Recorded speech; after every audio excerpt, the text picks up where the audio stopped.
Hey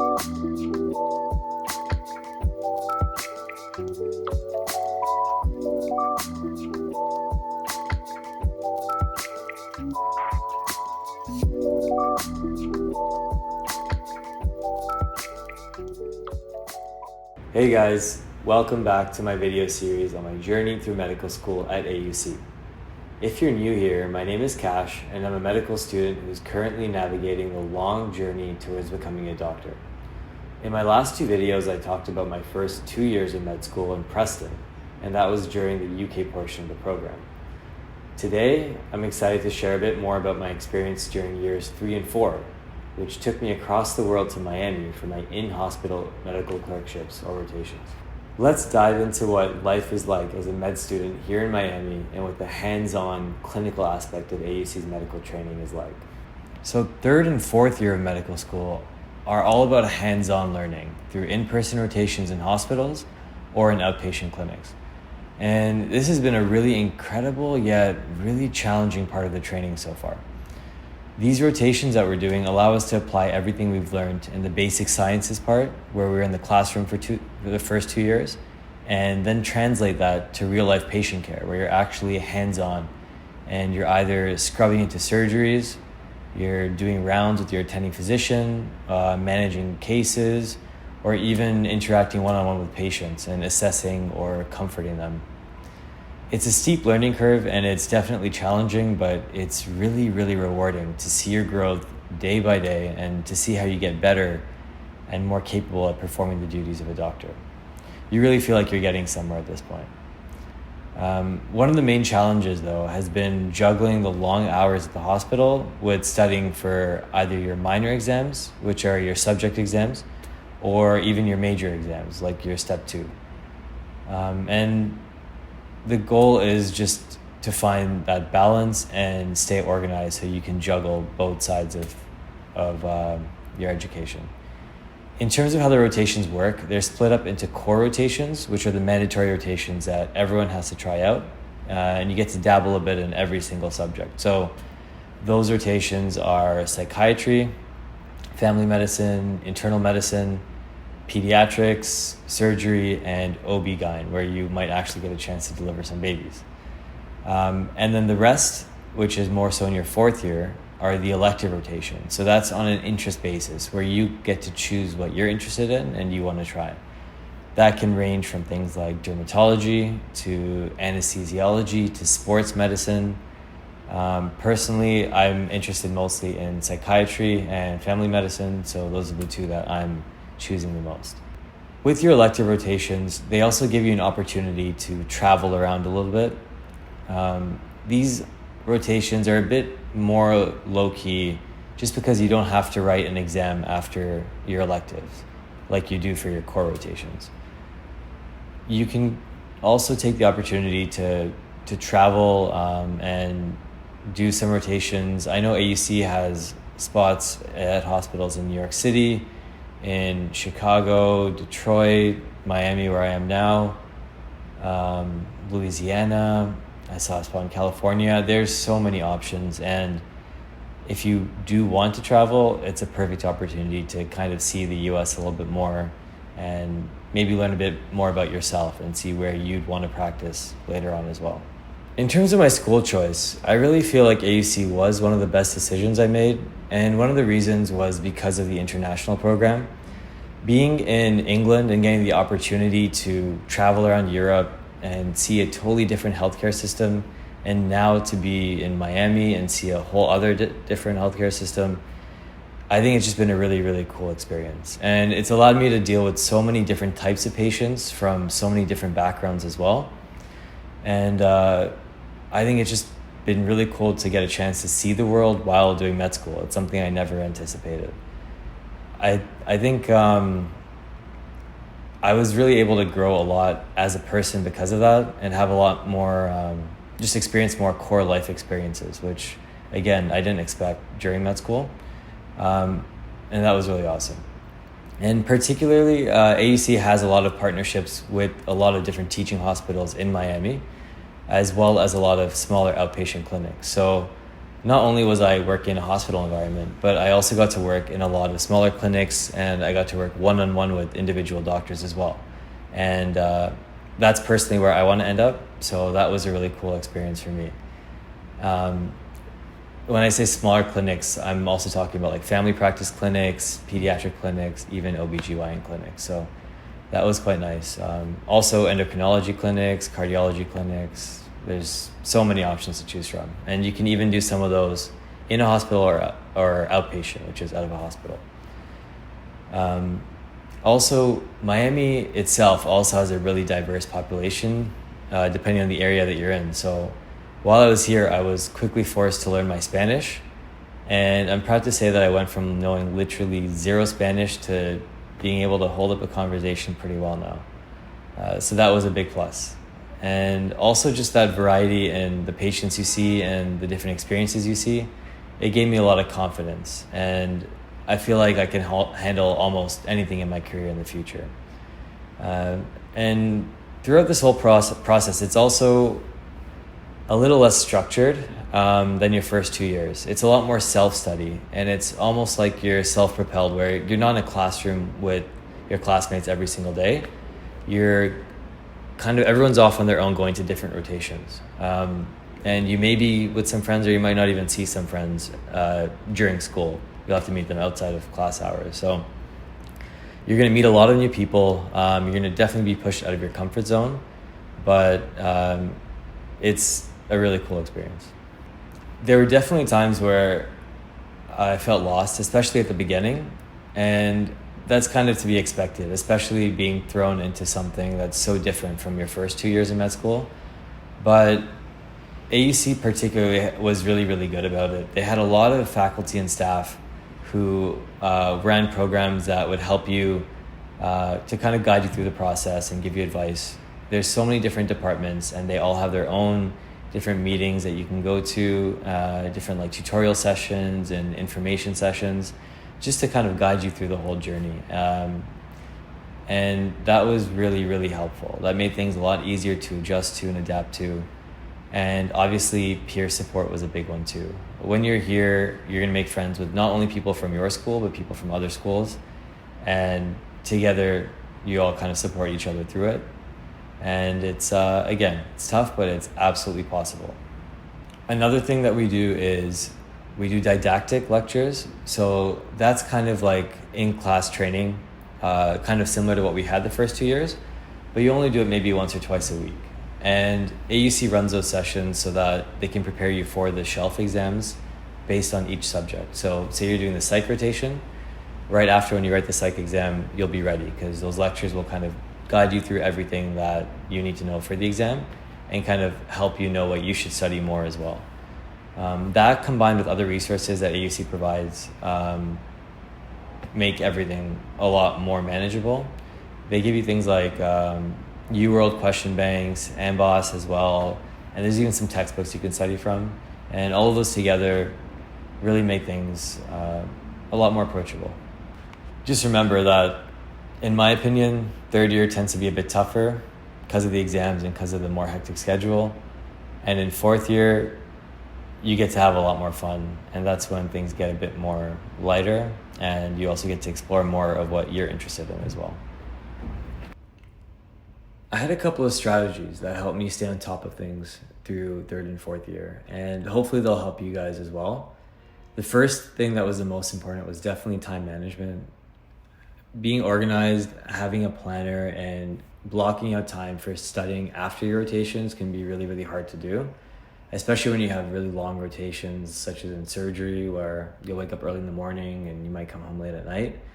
But you still have to carve that time out to study. It's really easy to just put that aside and not think about it until it's exam time. But and it's also tough because there's less of that structure and that discipline like when you're in in-person classes. But it's absolutely possible. And especially with the resources that the school provides you, it makes it easy to do as long as you're organized and you start early. Another thing that I found was really helpful was the concept of active learning. So when you're showing up to do rotations, if you really want to, you can just show up, kind of do your time, and just learn passively and leave. But one thing that helped me a lot more and really helped me to prepare for my shelf exams as well was more of active learning concept. So you can kind of choose how involved you want to get. You can talk to the doctors one-on-one. You can ask a lot of questions. You can volunteer to put yourself out there or do more procedures or interact with patients more. And I found that when I did this, I had a lot more of those formative experiences with patients, like where I'd have a really cool encounter with the patient or see a disease that I learned about but had never seen in person before. And when I saw situations like that, it really stuck with me a lot better than it would have from, learning from a textbook. And on exams, it came right back. So I think kind of putting yourself out there and trying to get the most from each rotation really, really goes a long way, even with your exams as well. The third thing that's really, really important is self-care, and that's non-negotiable. Like in Miami, you have access to the beach wherever you are. So you have to make time to take advantage of that, but it's all about balance. There's a lot of cool areas in Miami, and it's absolutely worth seeing. I love the city. I've had some really, really cool experiences here. But you got to balance everything. You got to stay active, eat well, sleep enough on top of doing rotation. So it's not easy, but I mean, you're in paradise, so you got to make time to go around and explore. Living in Miami has been a really unique experience. It's such a vibrant city, and there's so much to offer. On weekends or on some days after a long shift, I honestly love just kind of walking around and exploring. There's so much to do here. I could talk for hours about it, but I can give you guys just some really quick things to see, and I can also talk about living in Miami and finding a place to stay, because I know that was a bit challenging for me. So in Miami, there's a lot of really, really cool pockets and really cool neighborhoods. One of my favorite areas was Wynwood. That's more of like a bohemian kind of vibe, and there's a lot of really laid back bars and clubs for nightlife, but a lot of good restaurants in the daytime and some good art galleries and stuff, like a lot of street art as well, and graffiti. There's South Beach, which I'm sure you've heard of. That's a bit more of what Miami is known for. It's like true Miami nightlife. There's a lot of nice clubs there. It's a beautiful beach. It's very lively, and it's cool to just walk around and explore. Where I am right now is near Brickell, and Brickell is more of like a kind of more upscale, like a downtown area. Also good nightlife and good restaurants, but you might want to dress up a bit if you're going out here. It's more of like a yuppie kind of vibe. And right beside Brickell is an area called Little Havana. There's a street here called Calle Ocho, which translates to 8th Street. And there's a lot of great restaurants here. You can just walk down the street and pick a restaurant at random, and chances are it will be really, really good. Miami is really known for its global cuisine, especially Cuban food. There's some great Cuban, Nicaraguan food, Peruvian food that I've never tried before, and I tried for the first time here, and I loved it. So if you're a foodie, this is the place for you.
finding a place to live in Miami is pretty tough, especially when you're juggling rotations across a lot of different hospitals. Luckily, the school is quite good in terms of placement. If you're living somewhere up north, you can find a lot of rotations that are in that area, whereas if you're living closer to the south area of Miami, so near downtown or Brickell, they'll find you things in that general area. That being said, Miami can be a pretty expensive place to live, especially for a student. Finding a place to live also depends on your own requirements. Most students here tend to get studios, or if you have a partner, you can get a 1 or 2 bedroom. From what I've seen, the ranges can be from $2,000 plus to $3,000. There is also another option for people who are looking for something a bit more affordable, and there's co-living spots.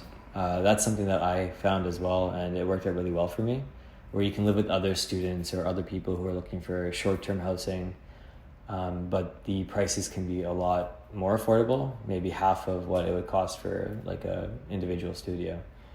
There's one particular place that I really got lucky with where I'm staying right now. I can put a link down below if any of you guys want to check it out. But in terms of areas to live as well, it's probably a better idea to try and stay somewhere a bit more central. Brickell is a good choice. Little Havana, as long as it's a safer area, is a good choice. Even Wynwood or Midtown are all good choices. A lot of my friends also go a bit more out west. There's an area called Kendall, and rent prices can be a bit cheaper. If you have a car and you're okay driving, then that's a great option.